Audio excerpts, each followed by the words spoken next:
Welcome to University Challenge, the quiz that's watched by all the discerning people of Australia. Now, here's your host for tonight's game, Magnus Clarke. Good day to hardcore Australians, good evening to everyone else, and welcome to a very special University Challenge, our 1988 Grand Final. For the past 14 weeks, you've giggled, chuckled and laughed uncontrollably, not only at my mispronunciations, for which I know you've graciously forgiven me, but also at my hysterical jokes, for which I suspect you have not. This being the final, at least tonight, is declared a joke-free zone. However, as this is the last episode of the series, I would like to be serious for a moment and thank all the people involved in making University Challenge. The wonderful crew here at the ABC, as well as all the teams who've participated throughout the heats, which has brought us to this point. There have been many outstanding performances, and I know you'll join me in applauding all the team members for their keen spirit and fine sporting attitude.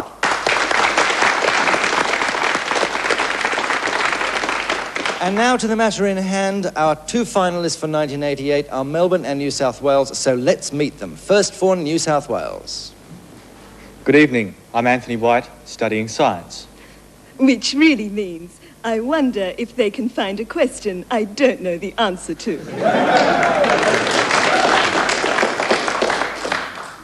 Good evening. My name's Ralph Ilchev. I'm team captain, and I study medicine. Which really means, if I'd known there'd be no pretty girls here, I'd never have come.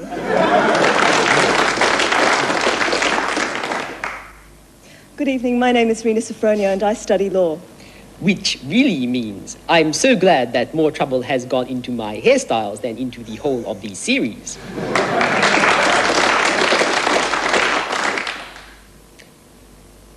Good evening, my name is John Daniel Ensel and I'm studying philosophy and science and technology studies. Which really means, where the hell do they get the nerve to tell me I'm wrong?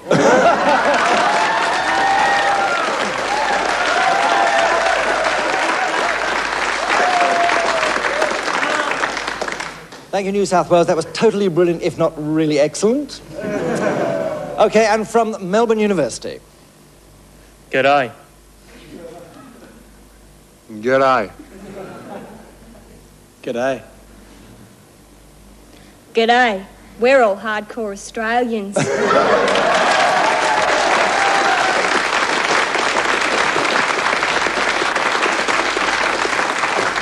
Yes, I'd always wanted to meet some myself. Right. Both teams are hoping to take possession of our trophy and one of these framed mementos. So let's check our scoreboard to see how tonight's teams got there, and let's applaud Sydney and Murdoch for a gallant effort. Last week, Melbourne mastered Sydney by a small 35-point lead, which was enough to gain them second place overall to New South Wales and a place in tonight's final. A big thank you to all our eminent announcers throughout the series. Thank you. And now our first starter question. Here we go, teams, with the grand final. Starter question, no conferring. Who was at the helm of Blackmore's First Lady when the vessel returned to Sydney in mid-1988 after a record... New South Wales, White. Kay Cotty. Is absolutely correct. Well interrupted. Bonus questions to New South Wales. The following were once examples of political plain speaking. Unravel, please. Fable, myth or legend are adequate descriptions of the proposition that prandial payment may be preempted. Something about prandial's food they're eating. Yeah. There's no such thing as a free meal. Yes, that's close enough. A free lunch is what I got on the table. That's certainly close enough. Second, a temporal expanse equivalent to 1/52nd part of terrestrial orbital duration may be regarded as figuring as a major one in the conduct of territorial and fiscal governance. A week is a long time in politics. It is indeed. Well done. Thirdly, advice is proffered to all and sundry that concern is redundant in respect of the particular matter under consideration. Don't you worry about that. Don't you worry about that. Thank you.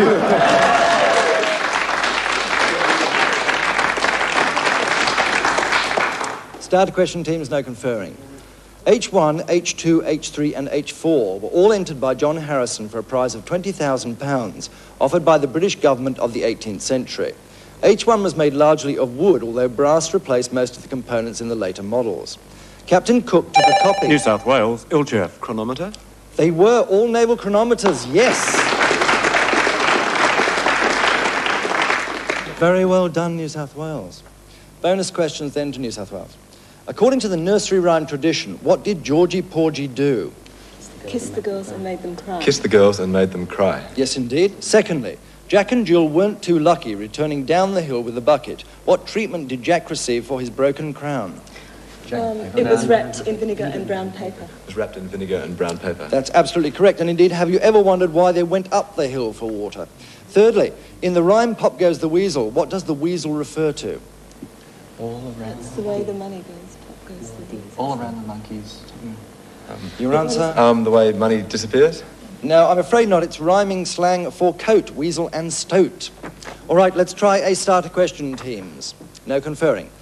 In July 1988, which film was banned in the country which had... Melbourne, Evans. The Last Temptation of Christ. Now, I'm afraid it was not a 5 points penalty to Melbourne, which provided the characters and the background for a true story of a man's death and another man's struggle for the right to publish. New South Wales, White. Cry freedom. Is absolutely correct, yes. Bonus questions to New South Wales, a cinema bonus. Bufo Marinus is the star of which recent Australian film? Cane Toads. Cane Toads, indeed. So Bufo is the only true toad in Australia. Secondly, what is the name of the film about shearers directed by Ken Hannum and released in 1975? Sunday Too Far Away. Sunday Too Far Away. It is indeed. Thirdly, what was the name of the Australian film adapted from a stage presentation of a wedding party in a country town? Dimboola. Dimboola. Dimboola, yes, starring Bruce Spence. Well done. Try this starter question, no conferring. If you make a Nassau bet on the outcome of a game, what sport are you gambling on? New South Wales, Ensel. Golf. Is correct. Right, that bonus then goes to New South Wales. For 5 points each, I want you to tell me the three aspects of the round of golf on which a Nassau is wagered. What is a Nassau? Golf. Hang on, golf. It's probably the handicap score. Handicap score, the number of strokes, the number of holes won. Okay. Handicap score, number of strokes and number of holes won. No, I'm afraid not. It's the winner of the first 9 holes, the winner of the second 9 holes, and the winner of the 18 holes. All right, let's try a starter question, which this time is a video starter. Indeed, it's time for the video starter. No buzzers until after the clip. Otherwise, it's been a very, very nice day for fishing, especially if you buy it in a shop. So now then, let's have a look and see what kind of weather we're going to have tonight. By Jove, it's a beaut. Well, that's the end of that bit. All right, he was born in Quetta in India. His... Melbourne, Evans. Spike Milligan. It is indeed Spike Milligan.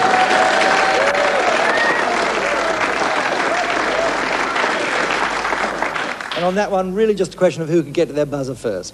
All right, here's a bit of Australian television history for your video bonus. Study this clip very carefully. BP Australia presents Pick a Box. And your host, Bob Dyer. Thank you, and howdy, customers, howdy. We're glad you joined us for BP Pick a Box. Who is this, please, doll? Bob, this is Barry Jones from Caulfield, a school teacher. Oh, Barry. Did you hear that, Bill? I heard it. Sound ominous to you? Sounds ominous. All right, are you ready now? His score is 3 out of 5. Who was the father of the 2 little princes said to have been murdered in the Tower of London? All right, for 15 points, to be correct, what answer should Barry Jones have given? The question again, of course, was who was the father of the 2 little princes murdered in the tower? Edward IV. Edward IV is correct, and he did get it right.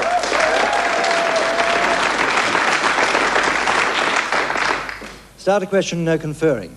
John Paul II, the man who succeeded to the papacy in 1978, was chosen to replace a man who held office... Melbourne, Evans. John Paul I. Is correct. Well interrupted. Melbourne coming back strongly now. Bonus questions. 2 British astronomers, Charles Mason and Jeremiah Dixon, were originally employed to set the boundaries between which 2 states of the USA? 5 points for each. The Mason-Dixon line, or what do you wish to know? More information. I did ask quite specifically what I wanted. Between Pennsylvania and Philadelphia. No, I'm afraid it was not, but you did get 5 points for Pennsylvania. The other one was Maryland. All right, the resulting Mason-Dixon line is significant for socio-political reasons as well as geography.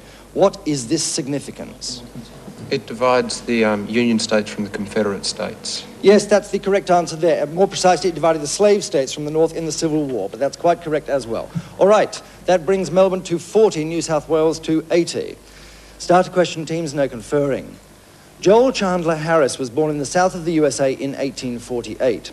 It is unlikely that you will ever have heard his name, but you may be familiar with his folk... New South Wales, Ensel. Uncle Remus. Is absolutely correct, yes.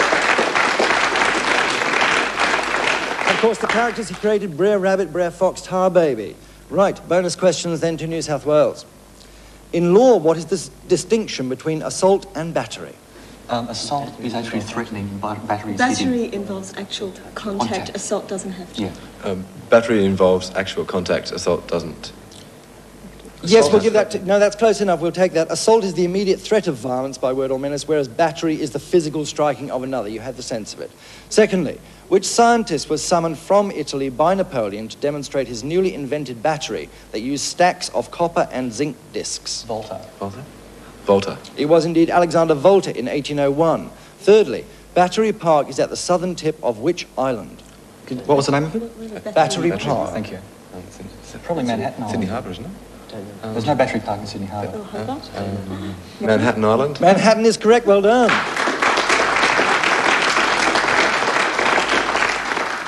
Starter question teams, no conferring. What was the surname of the Scottish clan chief with a red beard who was outlawed for debt and took to the hills from where he was able to rob his creditor, the Duke of Montrose?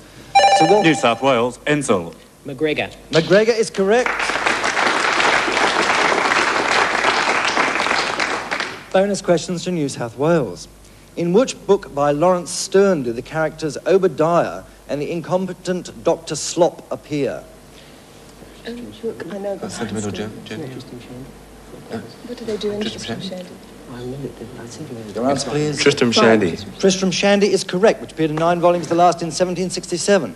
Secondly, which author combined these two names for his character, the Reverend Obadiah Slope, in his novel The Warden? It's Trollope. Anthony Trollope. Is correct. Thirdly, what simple distinction is held by the book of Obadiah in the Old Testament? It's the shortest in the Old Testament. It's the shortest. It is indeed the shortest, only one chapter of 21 verses.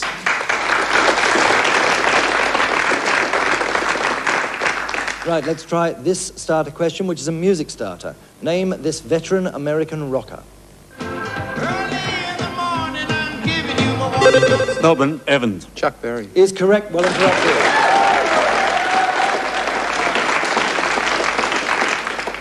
Right, the music bonus then to Melbourne. Beethoven wrote 9 symphonies. I want you to identify these. First.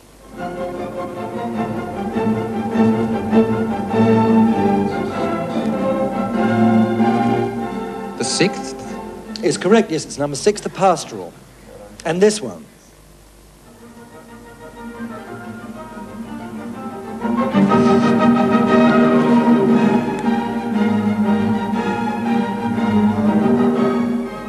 Your answer? Say 2. Second. The second, I'm afraid not. That's number 3, Eroica. And now for your final 5 points.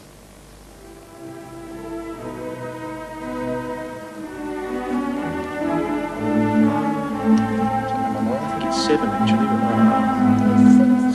7. Yes, good guess. Not a guess?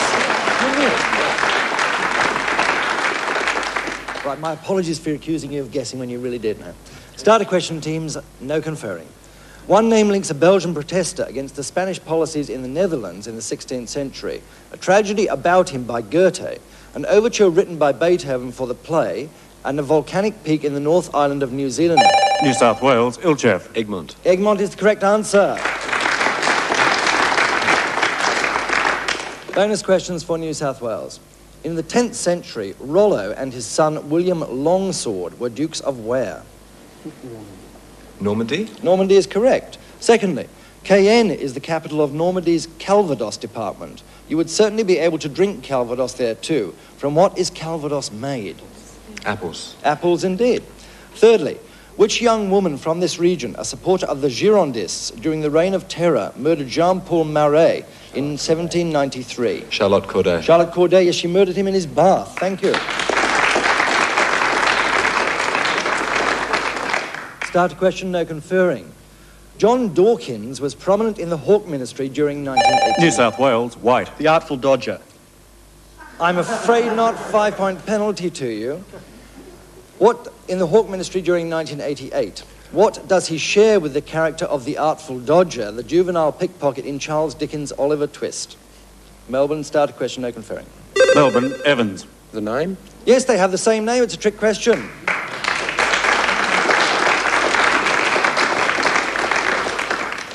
All right, bonus questions then to Melbourne, and indeed a somewhat dodgy bonus. The American baseball team, the Brooklyn Dodgers, left New York in 1958 and are now based in which other city? Los Angeles. Los Angeles is correct. Secondly, in which state of the USA is Dodge City, where Wyatt Earp was once marshal? Wyoming? Wyoming, I'm afraid not. It's Kansas. Thirdly, of a final 5 points for naming the poem or the poet in the unimaginable lodge for solitary thinkings, such as Dodge conception to the very born of heaven, then leave the naked brain. Thoreau? No, I'm afraid not. It's Endymion by John Keats. All right, let's try a starter question, teams. New South Wales on 150, Melbourne on 75. It's still anybody's game.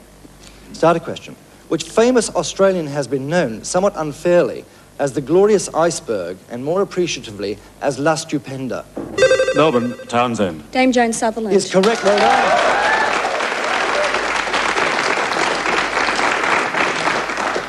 Bonus questions then to Melbourne. Another Normandy bonus, a little more recent. The Normandy invasion, codenamed Operation Overlord, involved landings on 5 beaches. 5 points each for naming any 3 of the 5. Omaha, Juneau and Gold. Yes, that's fine. That's 3 of them. The ones you didn't mention, I think, were Utah and Sword. All right, let's go to a starter question, which this time is a picture starter. Here indeed is your picture starter. It shows an historic building on a site first explored by Governor Phillip in 1788. Its Aboriginal name means head of the waters and is still used to describe the river and the modern city which stands there. New South Wales, white. Parramatta. Is correct. Very well interrupted. Very, very good indeed. That's amazing. All right, picture bonus. Here is a picture bonus. This was once Victoria's second busiest port, situated at the confluence of the Murray and the Campaspe. It was founded in 1853 by Henry Hopwood, and it is known today as what? No, Albury's on the Campaspe River. Mildura sounds... Your answer is Mildura? Sorry? Mildura? Mildura, I'm afraid not. It's Echuca. Try the second one. This town is named after a village in England and is an area first explored by Human Hovell in 1824. Also on the Murray, the first steamers reached it in 1856, and it became a city in 1946. Its name is... Albury? Albury is correct. Thirdly, and for your final 5 points, identify this place, which was originally named after John MacDougall Stewart, but gained its present name in 1933. With an altitude of about 160 metres, its average annual rainfall is a mere 246 millimetres. What is its name? Alice Springs. Alice Springs. Yes, of course, what else could it be? Alice Springs, indeed so. Starter question, no conferring. On the evening of February the 28th, 1986, whilst walking unguarded in the streets of his own capital city... Melbourne, Webb. Olive Palmer. Is absolutely correct. Well done.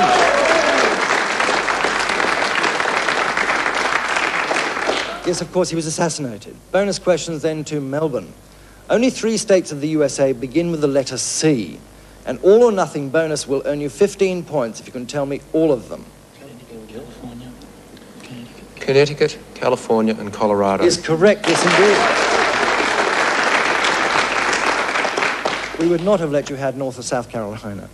All right, starter question, no conferring. Melbourne coming back strongly.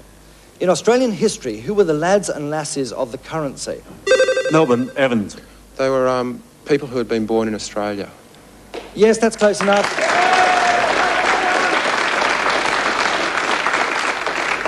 Australian born to convicts or settlers. Right, let's try a bonus question then to Melbourne. Up to 1900, the capital of Alaska was a town called Sitka. Since then it has been which city? Juneau. Juneau is correct. Secondly, to which citizen of a neighbouring state was the French businessman Philippe Junot married in June 1978?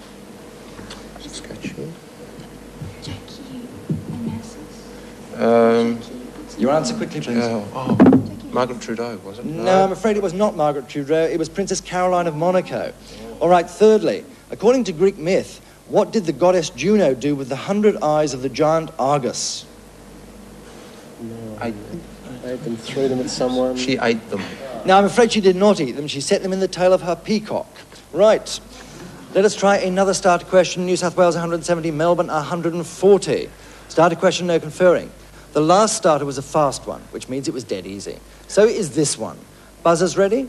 What is the more common term for solid carbon dioxide? New South Wales, white. Dry ice. Yes, of course, it's dry ice.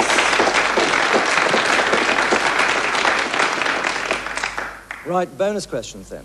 Who spent the years 1704 to 1709 on the island of Juan Fernandez, thus becoming the subject of a poem by Cowper and a novel by Defoe? Alexander Selkirk.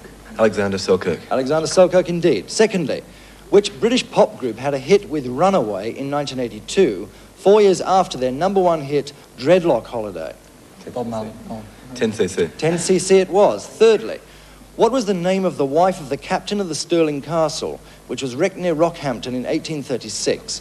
Her subsequent adventures providing inspiration for many novels and a film about her.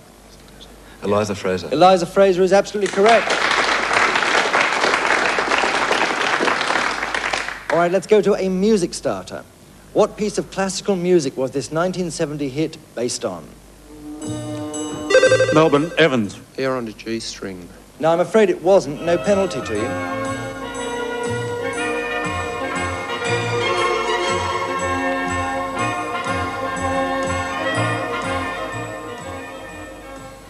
Starter question, no conferring, New South Wales. Quickly, or I'm going to rule you out of time.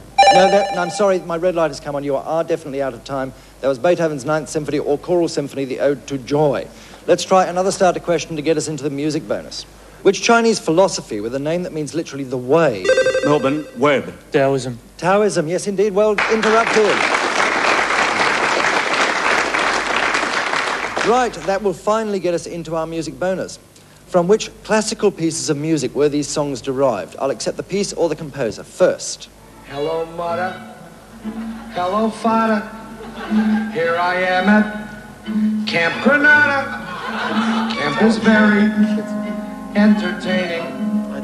And they say we'll have some fun. Okay, we'll guess Tchaikovsky. No, I'm afraid not. It's Ponchielli, Dance of the Hours, and of course that was Alan Sherman in that version.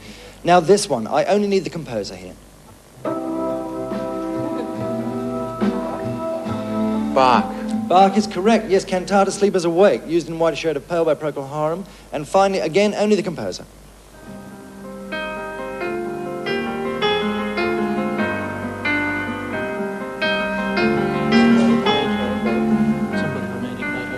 Yes, Beethoven or Chopin. Your answer? Beethoven. No, I'm afraid it wasn't. It was Rachmaninoff's Piano Concerto No. 2, used in All By Myself by Eric Carmen. All right, let's try a starter question, teams, no conferring. Which German-born philosopher, whose ideas were influential in radical student politics from 1968, wrote The Ethics of... Melbourne, Webb. Reich. No, I'm afraid it wasn't. 5-point penalty to you. Wrote The Ethics of Revolution and an essay on liberation. Starter question, no conferring. New South Wales, Ensel. Heidegger. No, I'm afraid it wasn't that either, but no penalty to you. Herbert Marcuse, perhaps his most influential work was One-Dimensional Man in 1965. Let's try another starter question. Which English author's works include Nada the Lily and The Brethren, although he is certainly more famous for producing King Solomon's Mines?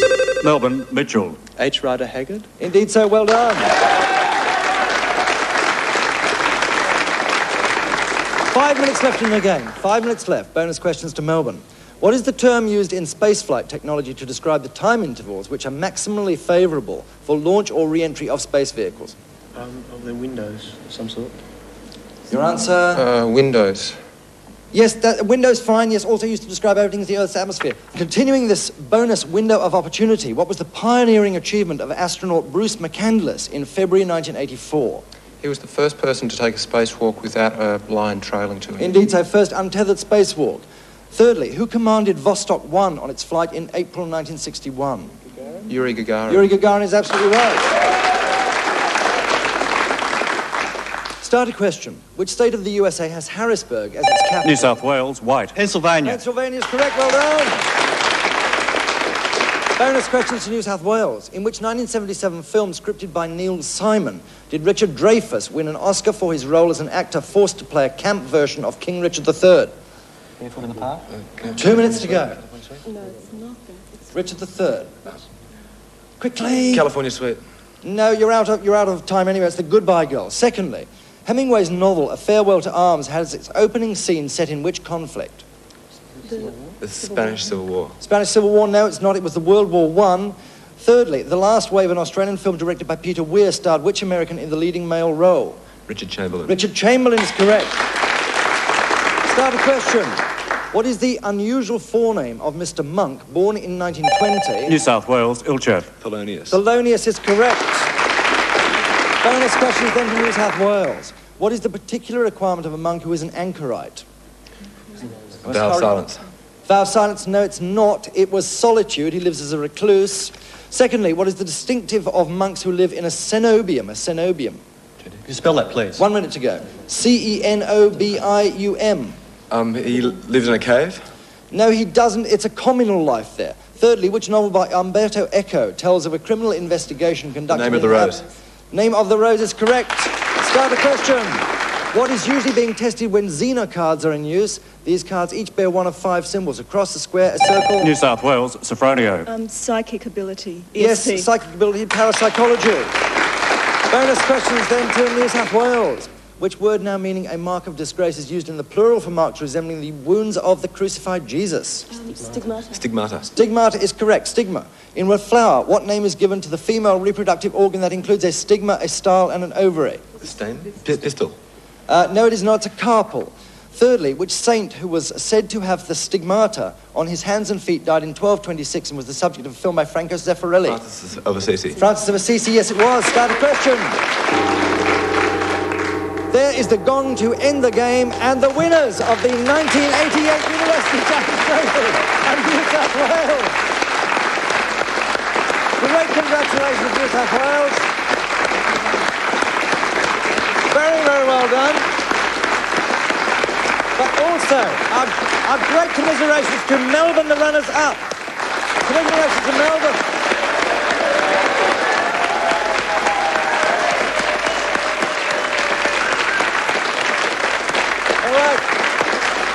And a big thank you to you at home for your support throughout the year.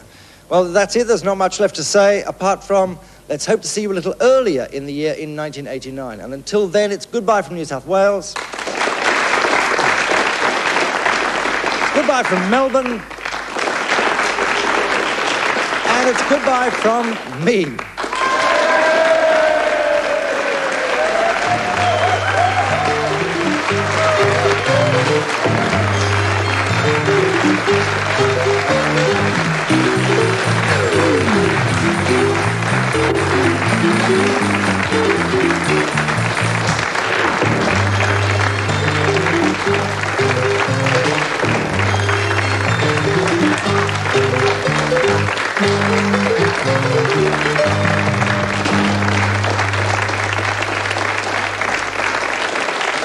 People in this area have low blood pressure. You'll notice also that some people off the coast here swimming have got high blood pressure, and these people have also got low blood pressure in this group that's swimming off the Celebes here. Now then, you see that there's a Russian tank attack coming in from New Arnhem Land down here, but there's a strong force of cross-eyed Aborigine Dyaks coming up this way with all-leather blunderbusses from the south. Now, there's also a few squiggly lines being drawn across the world by an artist with a black pencil. But all in all, it's been a pretty good day for rice growers south of here and people who want to explode bombs about there.